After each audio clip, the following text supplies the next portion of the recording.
बिस्मिल्लाहिर्रहमानिर्रहीम। जनाब, स्टोरी मैंने एक ही शेयर करनी है और स्टोरी यही है कि ये कराची में क्या हो रहा है। ये आंसू गैस, ये शेलिंग, लाठी चार्ज, ये क्या हो रहा है। कुछ अरकान पार्लियामेंट वो भी ज़ख्मी हुए, ख़वातीन बेहोश हुई, हालत गैर हुई। ये क्या मामला है, ये क्या माजरा है। ये माजरा ये है कि जनाब MKM एहतजाज कर रही थी। वो कह रहे थे कि पीपल्स पार्टी ने ये काला कानून पास कर दिया और ये बल्दियाती इलेक्शन का, ठीक है, और लोकल बॉडीज़ का जो कानून है वो पास कर दिया और वो उसके ख़िलाफ़ वो एहतजाज कर रहे थे। और अब हालत ये, अब मसला पहले ज़रा वाक़िया बयान हो जाए ना। तो उन्होंने कहा, पीपल्स पार्टी का कहना ये है कि जी बाकी भी इस तरीके से बहुत सारे सोर्सेज से मैंने बात की है। तो वो कह रहे हैं कि जनाब इन्होंने कहा था कि हम एहतजाज करेंगे। खैर, एहतजाज करना हर किसी का आइनी, कानूनी, जमहूरी, सियासी, अखलाकी हक़ होता है। और उन्होंने कहा कि प्रेस क्लब की तरफ जाएंगे और प्रेस क्लब से जाते जाते अचानक उन्होंने रुख मोड़ लिया वज़ीर आला हाउस का। और वो कहते हैं कि जनाब वज़ीर आला हाउस के साथ जो होटल्स हैं, निजी होटल्स, उनमें जनाब वो क़याम पज़ीर हैं जो PSL के खिलाड़ी हैं, PSL के गैर मुल्की खिलाड़ी भी हैं। PSL आपको पता है वो शुरू हो रहा है और वो जनाब, और इसकी वजह से वो कुछ ज़राए से मैंने बात की तो उन्होंने कहा कि जनाब वाकई उनको ये PCB ने भी फौरी तौर पे कहा है हुकूमत सिंध से कि भाई इनको आप उठाएं, इधर ना आने दें, ये बड़ा मसला पैदा हो जाएगा। तो वो फिर उन्होंने वहाँ लाठी चार्ज कर दी और शेलिंग हुई और कुछ ख़वातीन भी बेहोश हुई और इस तरीके से। अच्छा, मैंने भी यही कहा, मैंने भी यही पता किया और खिलाड़ियों का सुना है कि आज उनका जो प्रैक्टिस सेशन था वो भी मनसूख हुआ। तो डेफिनेटली वो रेड जोन है। अगर वहाँ पर कोई प्लान नहीं था इस तरह का और किसी तरीके से, और ख़ास तौर वज़ीर आला हाउस तक तो जाना क्या, यहाँ तो धरना आपको पता है वज़ीर आज़म हाउस के सामने रहा, डी चौक पे पता नहीं कितना 126 दिन का। लेकिन वज़ीर आला हाउस के सामने भी जाया जा सकता है जब तक कोई कानून को अपने हाथ में न ले। लेकिन अब मसला ये है कि जब वहाँ पर वो फिर रिस्क नहीं लिया जा सकता। वो अगर वहाँ पर गैर मुल्की खिलाड़ी, अगर वो वहाँ पे कोई मसला हो, क्योंकि माप जब होता है ना तो आप माप को हमेशा एक उसूल है ना, आप माप को इस तरीके से फिर कंट्रोल नहीं कर सकते। और अगर वो माप कहीं ऐसी जगह पे पहुंच जाता है जो कि उस मंजिल के बहुत करीब होता है, जिस मंजिल को आप प्रोटेक्ट कर रहे होते हैं, जिस जगह को प्रोटेक्ट कर रहे होते हैं, तो आपको दूर बहुत सारी सिक्योरिटी की लेयर्स होती हैं, आपको दूर रोकना होता है। तो वो माप जो है ना वहाँ पर, अब मसला क्या है। इसी तरीके से जमात इस्लामी भी एहतजाज कर रही है, धरना दे के बैठी है पता नहीं कितने दिनों से। तो बाकी भी धरना देना हो, ये एहतजाज करना हो, ये सड़कों पे जुलूस निकालना हो, सब किसी का, हर किसी का राइट है। लेकिन कुछ चीज़ें हैं जो मेरे नोटिस में भी आई हैं। और सबसे पहले आप ये वो ज़रा देख लें, अपनी आँखों से देख लें और कानों से सुन लें कि ये क्या हो रहा है। ये वीडियो का क्लिप देखें और फिर उसके बाद इस पे मैं बात करता हूं कि ये हो क्या रहा है। आज हैदराबाद के लोगों, प्रॉमिस करो कि पठानों के होटल पे बैठकर जो चाय पीकर अपनी जेबों से पैसा उनकी जेबों में मुंतकिल करते हो, नहीं करोगे। और इन्हीं शहरों में होटल में अगर जाकर आप चाय पीकर पैसे लेकर आते हैं, उनकी जेब में मुंतकिल होते हैं। कोई एक पठान का होटल मुझे बता दो जो माचिस की तिली भी किसी महाजिर की दुकान से खरीदता हो। तुम्हें एहसास होना चाहिए कि जो तो जनाब ये आपने सुन लिया, ये बड़ा ख़तरनाक ट्रेंड है। ये वो लिसानियत का ट्रेंड है, ये मुहाजिर कार्ड, ये लिसानियत, ये कौमियत, इन्हीं चीज़ों ने पाकिस्तान का बहुत नुकसान किया है। अच्छा, फिर ये कोई भी खेले, मुझे पीपल्स पार्टी के तर्ज़ हुक्मरानी से, उनकी आदात से, उनकी अदाओं से लाख इख्तलाफ हो सकता है। अगर वो सिंध कार्ड खेलें उससे भी इख्तलाफ है, कोई पंजाब कार्ड खेले उससे भी इख्तलाफ है, कोई पख्तून कार्ड खेले उससे भी इख्तलाफ है, क्योंकि इससे ना पाकिस्तान कार्ड कमज़ोर होता है। अच्छा, फिर मसला ये है कि अब जो कराची में क्या हो रहा है, ख़ुद कुछ रोज़ पहले डॉक्टर आमिर लियाकत साहब ने भी यही कहा कि अगर अपना तालिबान के साथ मुज़ाकरात हो सकते हैं तो फिर अल्ताफ़ हुसैन के साथ क्यों नहीं हो सकते। तो भाई बात ये है कि जब इसी अल्ताफ़ हुसैन साहब के ख़िलाफ़ जो एक्शन हो रहा था तो जो अल्ताफ़ हुसैन साहब इनका बानी और इस मूवमेंट का बानी, और उन्होंने मुहाजिर कौम के लिए क्या नहीं किया, उसमें 10 लाख तो क्या 10,000 बंदा नहीं निकला था वहाँ पे, उनको अकेला छोड़ दिया।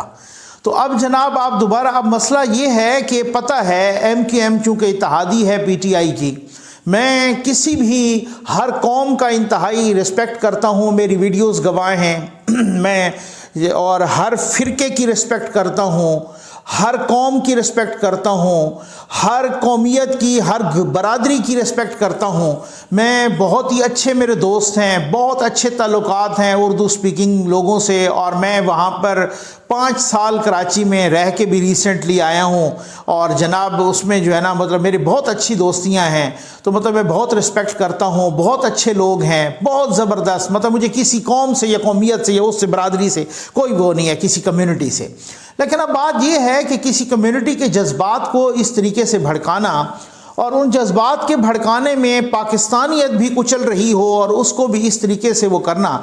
सर मसला ये है कि MKM जो है ना ये इत्तेहादी है अभी भी PTI की, और PTI जो है ना अपने बोझ तले दब रही है, उनसे कंट्रोल नहीं हो पा रही, महंगाई भी उनसे कंट्रोल नहीं हो पा रही, बेरोज़गारी भी, अब तो करप्शन का भी आ गया जनाब के, उस करप्शन में भी वो कहाँ पहुँच गए हैं, सबको पीछे छोड़ दिया उन्होंने।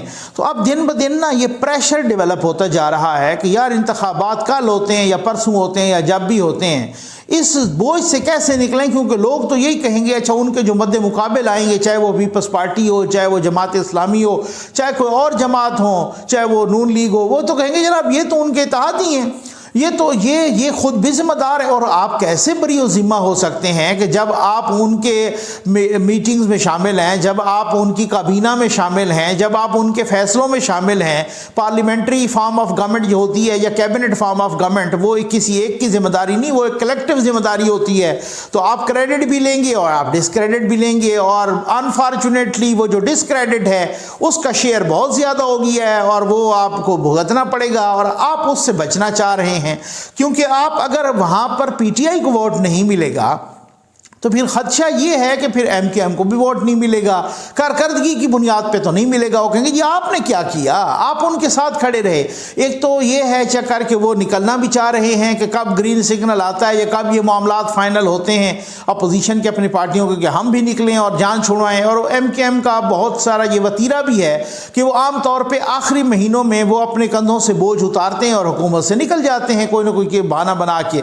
अच्छा पहले वो हुआ करता था अल्ताफ़ हुसैन साहब, वो फिर उनकी एक डिफरेंट बात है, वो सीधी सी बात है, उनका वो एक सारी एक बाइंडिंग फोर्स है जो वो इकट्ठा रखता था। अब ये बिखरी हुई सारी कुव्वतें हैं, कोई बहादराबाद है तो कोई जनाब आप कह लें कि भाई फारूक सत्तार साहब वाले सिलसिला है, कोई आफाक साहब वाले, कोई दूसरे अब अपना मुस्तफ़ा कमाल साहब भी, और मुस्तफ़ा कमाल साहब तो इस लिसानियत के ख़िलाफ़ आए थे, इसी वजह से उनसे पीपल्स पार्टी के वफद ने भी पिछले दिनों को मुलाकात की। तो अब मसला ये है कि लिसानियत को जगाना है किसी तरीके से। क्यों जगाना है कि अगर आप लिसानियत को नहीं जगाते तो फिर ये मामलात गड़बड़ होते हैं। उस लिसानियत को जगाने के लिए इशरतुल इबाद साहब भी एक्टिव हो गए हैं। इशरतुल इबाद साहब से MKM के मुख्तलिफ रहनुमाओं की वहाँ दुबई में मुलाकातें भी हुई हैं। इशरतुल इबाद साहब यहाँ पर भी एक्टिव हैं। कुछ फोर्सेस को उस वक़्त लिसानियत को किल करना था, अब उन्हीं फोर्सेस को लिसानियत को जगाना है, क्योंकि अगर वो लिसानियत नहीं जागती तो फिर MKM को वोट नहीं मिलते। और अगर वो मुहाजिर कार्ड नहीं जागता तो फिर वो MKM को वोट नहीं मिलते। अगर वो सूरत हाल ये है कौमियत वाला कार्ड नहीं जागता तो फिर वो MKM को वोट नहीं मिलते। हमेशा ही आप देखें, चाहे अल्ताफ़ हुसैन साहब भी हों, उस ज़माने में भी हमेशा ही कहीं पर कोई ब्लास्ट हुआ, भले वो उस ब्लास्ट की अगर वो कोई जो है ना मजहबी नौयत भी थी तो इन्होंने कहा कि उर्दू स्पीकिंग वालों पे किया गया। तो मकसद कहने का ये है कि इन्होंने वो जगाए रखा लिसानियत वाला कार्ड, क्योंकि अगर लिसानियत वाला कार्ड और मुहाजिर कार्ड ये जगाए रखा, इसी वजह से इनको वोट पड़े। ठीक है ना। अच्छा कुछ मेरे दोस्त कहेंगे कुछ वोट पड़े, कुछ ठप्पे पड़े, जो भी हुआ ठीक है ना, लेकिन जब अल्ताफ़ हुसैन साहब वाला फैक्टर बीच में से हटा तो जो मुहाजिर का वोट था वो बिल्कुल घर बैठ गया। वो आप देखें कि फिर उसके बाद वहाँ पर वो रेशो भी कम हो गई। वो जहाँ लाख तक चली जाती थी वहाँ 20-25 हज़ार यहाँ तक टर्न आउट भी कम हो गया वोटों का, तो वो सारा कुछ। तो अब मसला ये है कि अब उसको जगाना है। अगर आप कौमियत को नहीं जगाते या अगर आप इस तरीके से आप मुहाजिर कार्ड नहीं खेलते तो आपको वोट मिलना बड़ा मसला है। अब वो किसी तरीके, लेकिन एक बात मैं अपनी असेसमेंट भी बता दूं, क्यों कहा डॉक्टर आमिर लियाकत साहब ने कि अल्ताफ हुसैन साहब के साथ मुज़ाकरात क्यों नहीं हो सकते। उसकी वजह यह है कि उनको पता है कि अल्ताफ हुसैन साहब वहीं पे बैठ के भी अगर, लेकिन अब एक मसला यह है कि अल्ताफ हुसैन साहब के कंट्रोल टावर के साथ इतने ताल्लुकात ख़राब हो गए कि अब पता नहीं उनके साथ दोबारा मुज़ाकरात होते हैं या सूरत हाल। अब ये जो खला पैदा हुआ, इस खला से कोई और फ़ायदा उठा ले, और ज़्यादा इम्कान यही है कि पीपल्स पार्टी फ़ायदा उठा ले, क्योंकि अभी एक जो वो सीट जो कि फैसल वोडा साहब ने छोड़ी, वो सीट भी जो है ना पीपल्स पार्टी ने जीत ली।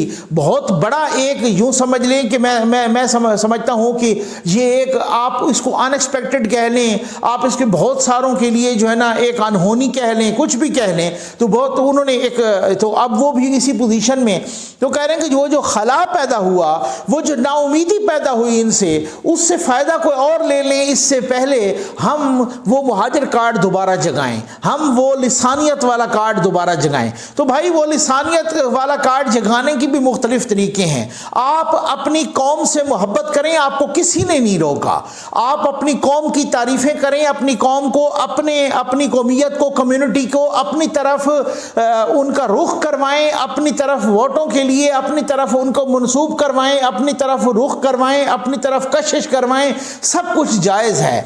लेकिन अपनी कौम की या अपनी कम्युनिटी की मोहब्बत में गैरों से नफरत ना करें। अब वो गैर तो नहीं है, खैर किसी दूसरी कम्युनिटी से भी, जैसे आपने आफाक साहब का क्लिप सुना, तो बात यह है कि एक्चुअली ये सूरत हाल है। अब टीवी स्क्रीनों पर भी जनाब मैं देख रहा था कि उसको बड़े, वो तो आपको पता है रेटिंग चाहिए ना, वो तो आपको पता है कि उस तरीके से बड़ा, वो उसमें बहुत सारी चीज़ें होती हैं और भी बहुत सारे मामलात होते हैं। तो यहाँ पर तो सूरत हाल ये है ना कि वो बड़ा उसको फैला के कि जनाब वो ये हो गया है, वो हो गया। मैं, आप देखें, मैंने आपको पहले भी कहा कि मैं पीपल्स पार्टी की तर्ज हुक्मरानी हो, उनकी मुख्तलिफ आदात हों, उनकी मुख्तलिफ हैबिट्स हों, उनका मुख्तलिफ तर्ज सियासत हो, मुझे इख्तलाफ भी हो सकता है, इसमें कोई ऐसी बात, लेकिन वो चीज़ों को ना, अब यहाँ पर ताहिरुल कादरी साहब का धरना आया, यहाँ इस धरने से जिस तरीके से वो पीपल्स पार्टी का जो ग़ालिबन ये 2012 की बात है, बिल्कुल आखिरी साल चल ताहिरुल कादरी साहब का धरना आया,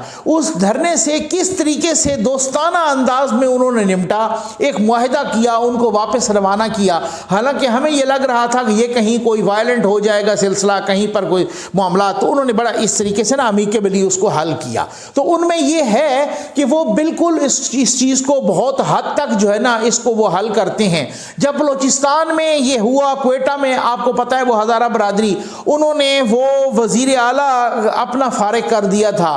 तो ये बहुत सारी ऐसी चीज़ें हैं, मैं और भी बहुत सारी ऐसी मिसालें दे सकता हूँ कि वो उस तरीके से वायलेंट नहीं। लेकिन सईद गनी साहब भी जैसे कह रहे थे, वो बिल्कुल बात ठीक है। ये मैंने अपने सोर्सेज से भी कि पीसीबी ने फ़ौरन ही अलर्ट जारी किया।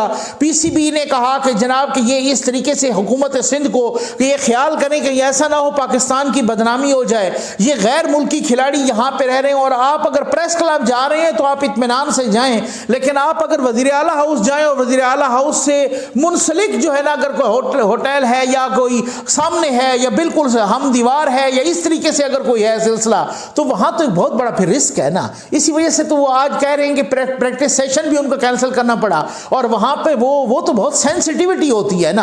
आपको पहले पता है कि कितने इसी चीज को बहाना बना के एक टीम वापस चली गई थी यहां से कि जनाब हमें सिक्योरिटी थ्रेट्स हैं, और आप जाके वहां पे मॉब अगर इस तरीके से मुश्तिल हो जाता है, किसी को मसाइल हो जाते हैं। लेकिन वो चाहिए, वो सूरत हाल उनको पता है कि अगर वहां तक हमें किसी ने नहीं जाने देना, लेकिन ये एक हाइप बनेगी, एक टीवी स्क्रीन्स पे हम आएंगे, हमारा एहतजाज। आप, मेरी ये प्रेडिक्शन है, आप लिख लें, आप इसको मेरी वीडियो को नोट करके देख लें कि अब इलेक्शन जैसे जैसे आते जाएंगे, एमकेएम की सर्वाइवल सिर्फ और सिर्फ उसी मुहाजिर कार्ड या उसकी सर्वाइवल सिर्फ उसी लिसानियत पे है, और परफॉर्मेंस तो कख भी कोई नहीं। परफॉर्मेंस जिनके साथ है उनकी कोई नहीं है, तो इनकी क्या परफॉर्मेंस होनी है। तो वो फिर सूरत हाल ये। लेकिन आप भाई, आपको मैं कहता हूं कि भाई आप अपना लोगों से मोहब्बत करें लेकिन किसी से नफरत ना करें। ये जो आफाक साहब वाली बात है ये बहुत आग लगाने वाली बात है, ये नफरत की आग ना लगाएं। आप मोहब्बत की जो है ना औस पड़े, उस पर मोहब्बत का जो है सिलसिला शुरू हो जाए,